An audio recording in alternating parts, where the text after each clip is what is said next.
insurans takaful agro makanan bakal diperkenalkan.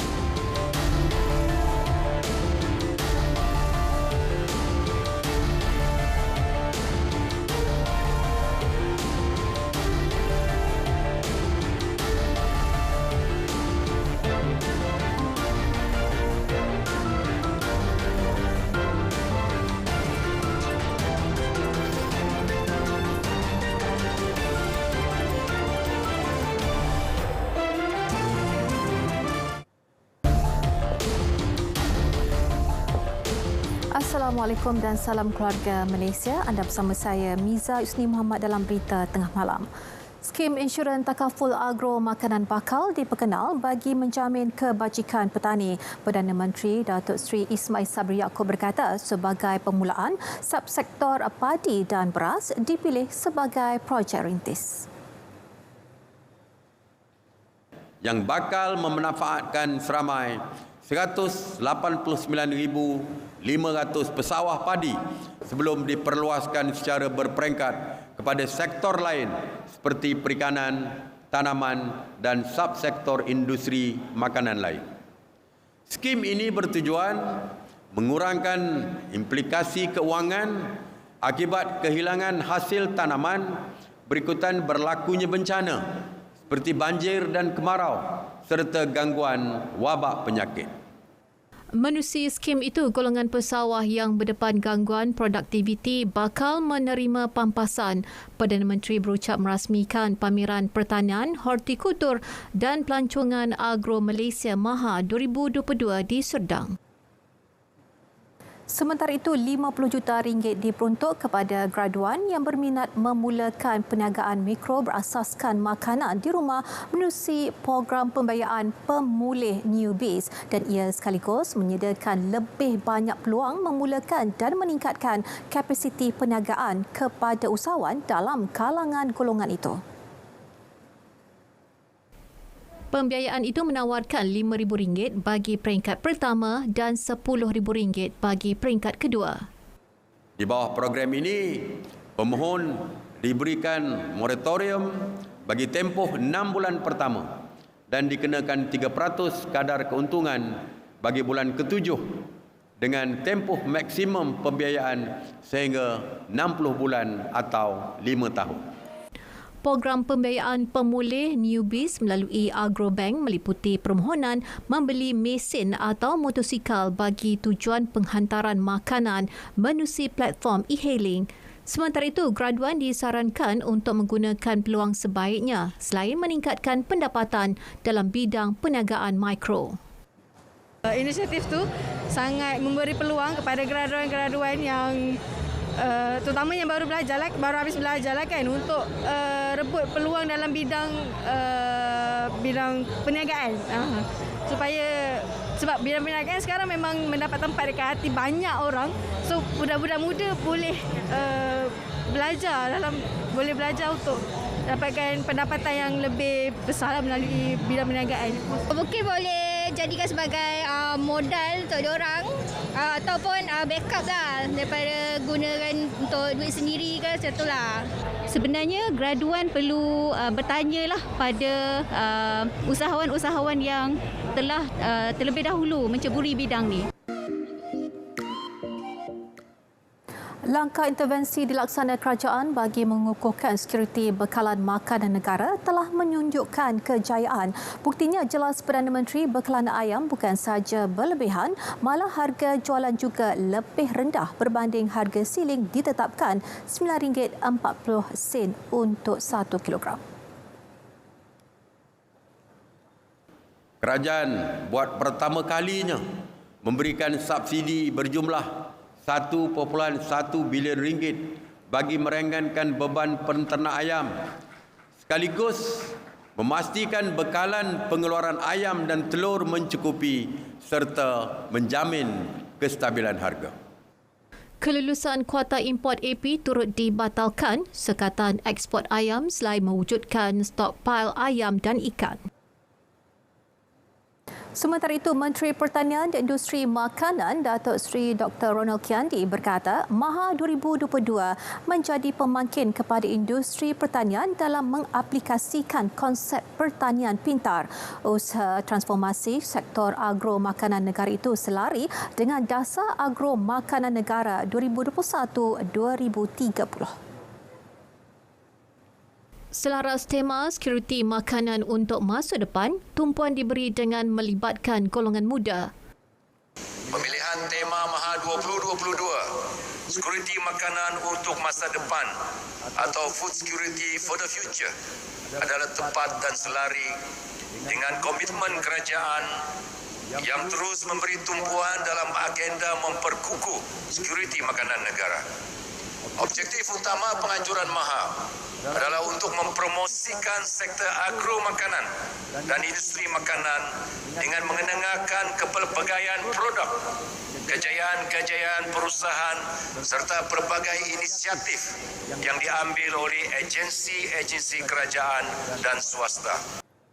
Sepanjang tempoh pelaksanaan rancangan Malaysia ke-12, agenda pemodenan dan pertanian pintar menjadi antara fokus utama memacu sektor agro makanan. Baik, kaedah menggunakan gerakan koperasi antara langkah boleh diambil kerajaan dalam usaha memerangi orang tengah yang cuba mengambil untung berlebihan. Pengurusi Pasukan Khas Jihad Tangani Inflasi Tan Sri Anwar Musa berkata, menerusinya ia secara tidak langsung dapat membantu mengurangkan orang tengah bagi rantaian yang tidak diperlukan. Tetapi kaedah menggunakan koperasi juga akan memotong setengah rantaian yang dimainkan oleh orang tengah yang tidak diperlukan.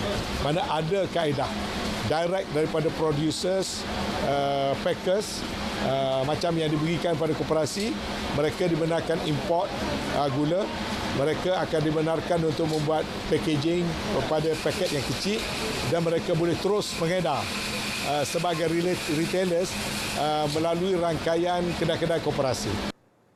Gerakan koperasi turut memberi jaminan harga 15 ke 20% lebih rendah berbanding pasaran. Tan Sri Anwar ditemui selepas meninjau harga barangan di sebuah pasaraya di Duyung. Markas Wilayah Laut Timur Mavila 4 di Bintulu dirancang dibina secara berfasa menerusi rancangan Malaysia ke-12 dan RM ke-13. Menteri Kanan Pertahanan Datuk Seri Syamuddin Tun Hussein dalam kenyataan media berkata, langkah berkenaan adalah bagi meningkatkan keupayaan pertahanan udara dan maritim sekaligus memastikan perairan Sarawak terus terpelihara daripada sebarang ancaman.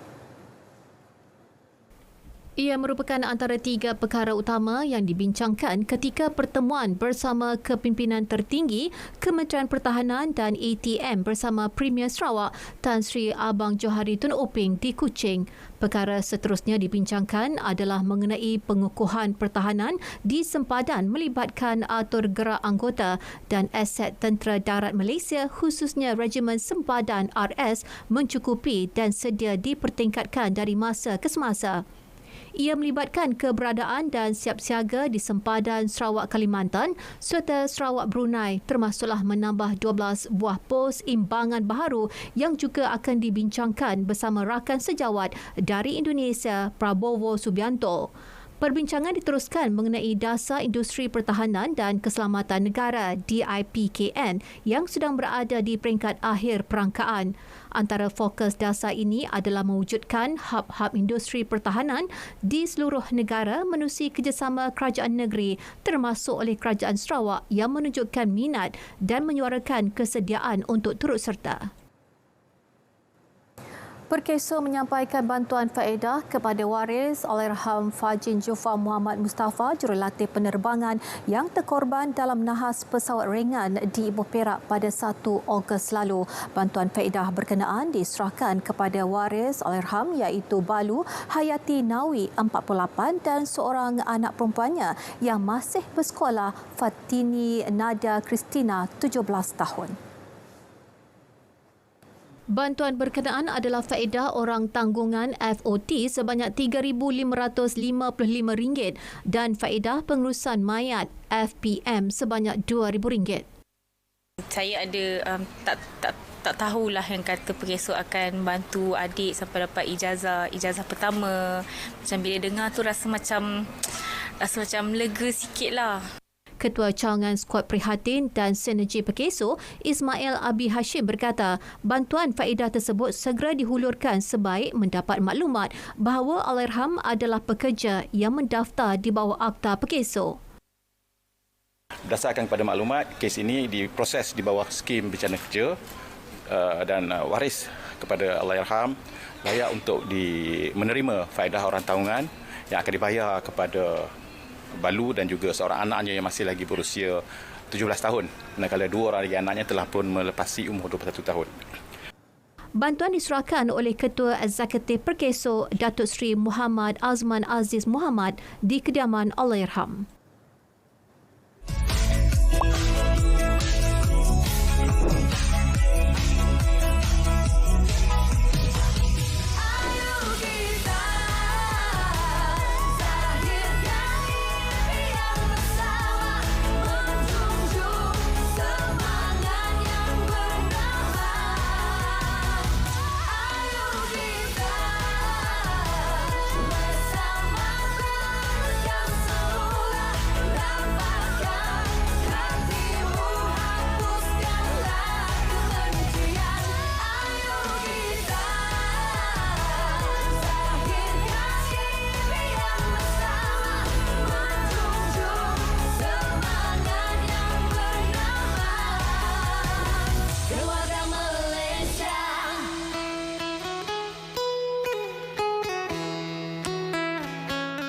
Bertemu kembali, Jawatankuasa Khas Peringkat Dalaman bakal ditubuh bagi menyiasat insiden melibatkan Ketua Pengarah Perkhidmatan Awam dengan pegawai Jabatan Imigresen di KLIA baru-baru ini. Menurut Perdana Menteri, pemilihan anggota Jawatankuasa terbabit akan dilakukan Ketua Setiausaha Negara Tan Sri Muhammad Zuki Ali.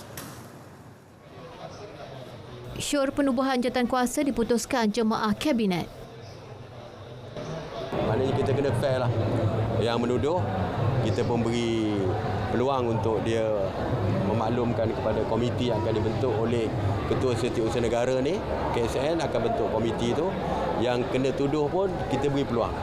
Dari segi perundangan natural justice ni, hak untuk mendengar tuduhan dan yang dituduh berhak untuk menjawab, jadi kita laksanakan.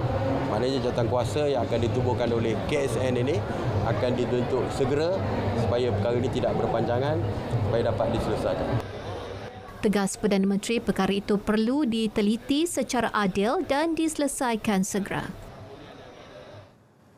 Kembara Rio Keluarga Malaysia akan dijadualkan secara tetap bagi memudahkan sebahagian pempamer dapat mengikutinya sebagai sebahagian daripada pasukan jelajah. Menteri Komunikasi dan Multimedia Tan Sri Anwar Musa berkata ia merupakan antara penambahbaikan yang difikirkannya sesuai bagi menambah momentum karnival berkenaan daripada satu siri ke siri yang lain.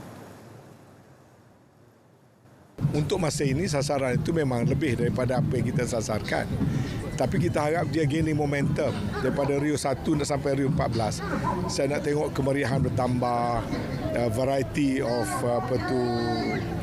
kreatif produk bertambah, penyertaan bertambah ya. Jadi kita buat penambahbaikan setiap kali kita menganjurkan. Kembara Rio Keluarga Malaysia edisi ketiga Rio Now di Melaka diyakini mampu mencapai sasaran kehadiran 20,000 pengunjung.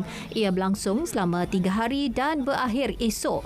Tan Sri Anwar berkata demikian selepas melawat tapak Kembara Rio Keluarga Malaysia di Dataran Pahlawan Bandar Hilir. Penganjuran Jelajah Aspirasi Keluarga Malaysia JAKM Sarawak menerima maklum balas positif dalam kalangan pengunjung. Berlangsung di Dataran Perayaan Kuching, program jualan murah Keluarga Malaysia dan Karnival Kerjaya antara yang mendapat sambutan luar jangkaan. Dapat kami bagus sekolah itu sebab untuk mengurangkan beban rakyat. Yang kita tahu lah harga barang naik, kepindahan lah. At least ada program macam tu dapat mengurangkan mengurangkan beban rakyat lah. Baguslah kami rasa murah lagi dari harga kedai bagi barang basket ya jalan jadi tak rasa macam kopi untuk patut sekolah selalu patutlah nak berbaloi lebih murah dari harga market.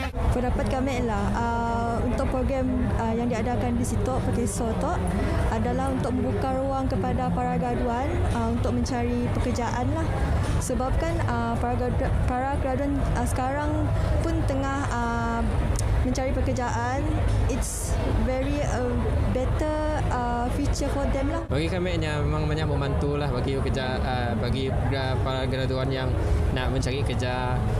So sekarang pun banyak yang dah graduate pun semua nak boleh lah pergi sempat sentuh. JAKM Sarawak yang bermula Jumaat lalu menyediakan pelbagai acara dan aktiviti dengan penglibatan 28 agensi perkhidmatan awam dengan pelbagai bantuan dan perkhidmatan. Dakwaan masyarakat orang asli dipinggirkan tidak berasas sama sekali. Menteri Pembangunan Luar Bandar Datuk Seri Mazil Khalid menegaskan kerajaan sentiasa menjaga kebajikan golongan berkenaan selain aspek pembangunan. Sebagai contoh, dalam bidang pendidikan sahaja terdapat 114 buah sekolah kebangsaan untuk orang asli dan 1 sekolah menengah. Malah terdapat sekolah model khas komprehensif K9 untuk pelajar orang asli. 6 tahun sekolah rendah, 3 tahun sekolah menengah, 6 campur 3 jadi 9.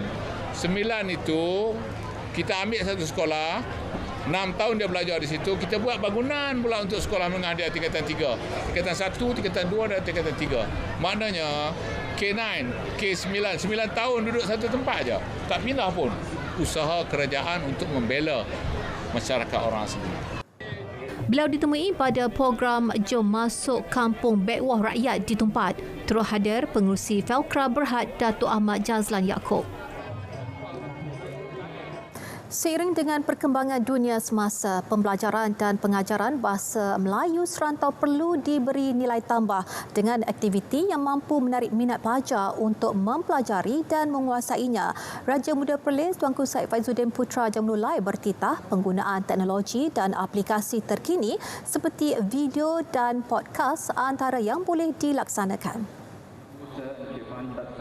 Titah baginda bahasa Melayu adalah salah satu wadah penyatuan selain menjadi lambang jati diri warga negara serumpun termasuklah di selatan Thailand.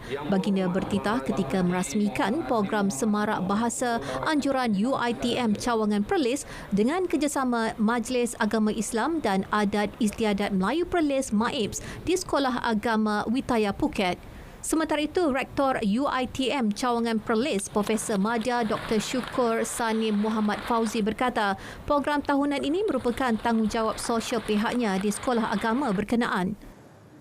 Jadi untuk kali ini kita menggunakan bahasa Melayu namun disampaikan dalam perspektif yang berbeza di mana kita menggunakan konservasi hijau dan juga literasi digital untuk menyampaikan bahasa Melayu kita kepada 26 kepada lebih kurang 50 pelajar di Witaya Islamic School di Phuket ni. Kerjasama Malaysia dan Thailand secara tidak langsung dapat memberi impak tinggi dalam pembangunan masyarakat, budaya dan sosial antara kedua-dua negara. Sementara itu, Dewan Bahasa dan Pustaka DBP akan terus memperkasa pengajaran dan pembelajaran tulisan Jawi bukan sahaja dalam kalangan pelajar di Malaysia, malahan di peringkat antarabangsa terutamanya di Thailand. Ketua Pengarah Dewan Bahasa dan Pustaka Dato' Abang Salihuddin Abang Sokiran berkata perkembangan ini sejajar dengan hasrat mengangkat kembali tulisan Jawi yang pernah mencapai zaman kegemilangan sekitar abad ke-18. Kita perlu bina munshi juga, maksudnya pihak yang boleh menjadi duta kepada kita untuk memperkenalkan tulisan Jawi. Sekaligus untuk membantu mereka membugarkan atau mempersegarkan bahasa Melayu. Dan kita akan lihat dari kursus ini berapa orang yang boleh kita lantik dan kita akan beri dukungan lah. Misalnya bahan pembelajaran yang akan kita hantar. Juga kita akan cari kaedah kalau kita boleh bawa mereka untuk berkursus secara khusus di Malaysia lah. Beliau berkata demikian pada program Jawi Dewan Bahasa dan Pustaka di Phuket. Bengkel tulisan dan ejaan Jawi ini melibatkan 20 guru dari beberapa buah sekolah sekitar Phuket. Singapura terus menunjukkan minat terhadap hasil seni kit cating batik dan wau Terengganu untuk pasaran sekolah di negara itu dalam bidang seni warisan. Kerjasama berkenaan telah merekodkan 30,000 hasil seni kraft milik Pusat Interaktif Seni Warisan Lambusari di bawah Koperasi Inap Desa Teluk Ketapang di Kuala Nerus sejak dimulakan pada tahun 2019. Ketua Projek Sarina Said berkata ketika ini Lambusari melangkah setapak lagi dengan mengadakan Memorandum Persefahaman MOU bersama rakan strategiknya dari Singapura. Menerusi MOU tersebut, 600 hingga 1,000 set produk akan dihantar setiap bulan. Ia sekaligus membuka peluang pekerjaan kepada lebih 20 ahli Lambusari. Mampu menghasilkan pendapatan. Maknanya yang buat wow ada rezeki, yang cantik, yang menampal, yang packaging, semua ada. Jadi dengan cara macam tu kita membantulah ekonomi komuniti setempat. Dan seterusnya kita rasa setiap tahun kita mengenali produk baru. Jadi untuk pertengahan tahun ni kita buat wow yang bersaiz-besar dan mendapat sambutan. Dulu kita buat 15 inci, sekarang kita buat 4 kaki. Jadi kita dah hantar dah 4 kaki. Saya rasa banggalah macam macam mana kita nak strategiskan benda ni dan seterusnya untuk dapat pasaran bukan saja di Singapura. Sekarang kita pelan-pelan membawanya ke negara Jepun. Yang akan datang ni ialah pada Ogos ni kita akan buat satu exchange program di mana mereka dapat merasakan proses berwarna dan dapat menjiwai kraft seni Malaysia. Selain daripada produk sudah ada, Pusat Seni Interaktif ini juga bakal memperkenalkan produk Songket Kit dalam masa terdekat.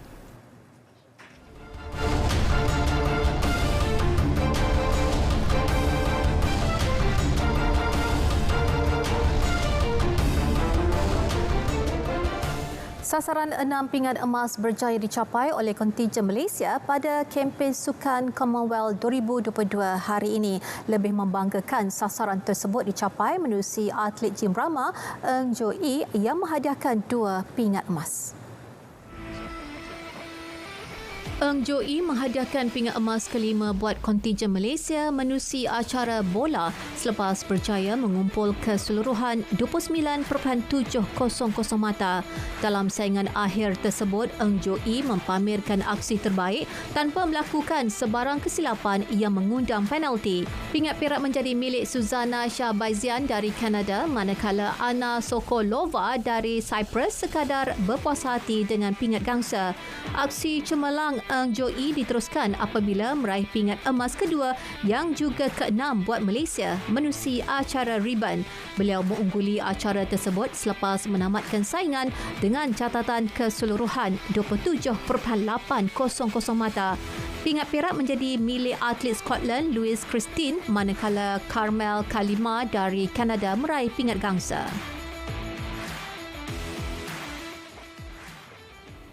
Dalam pada itu, kejayaan Eng Jo Ee meraih 2 pingat emas pada Sukan Commonwealth 2022 turut mendapat perhatian Perdana Menteri Datuk Seri Ismail Sabri Yaakob. Perdana Menteri menerusi ucapan di Twitter hari ini mengucapkan tahniah kepada atlet Jim Rama negara itu yang telah membanggakan keluarga Malaysia. Jo Ee yang membuat penampilan sulung pada tamasya itu menghadiahkan emas menerusi disiplin bola dan ribbon dalam aksi akhir di Arena Birmingham. 2 emas itu sekaligus membantu kontingen negara mencapai sasaran 6 pingat emas di Sukan Commonwealth 2022. Masih melibatkan aksi Malaysia di Birmingham, penerjun negara Oi Ziliang berjaya menempah slot ke final acara 3 meter papan anjal selepas meraih tempat ke-6 pada aksi pusingan awal hari ini. Ziliang mencatat keseluruhan 394.85 mata untuk menempatkan diri dalam kalangan 12 penerjun yang layak ke saingan akhir. Tapi apa yang penting ialah layak. Dalam saingan tersebut, Ziliang memulakan terjunan pertamanya dengan aksi forward 3.5 somersault yang menyaksikannya meraih 69.75 mata.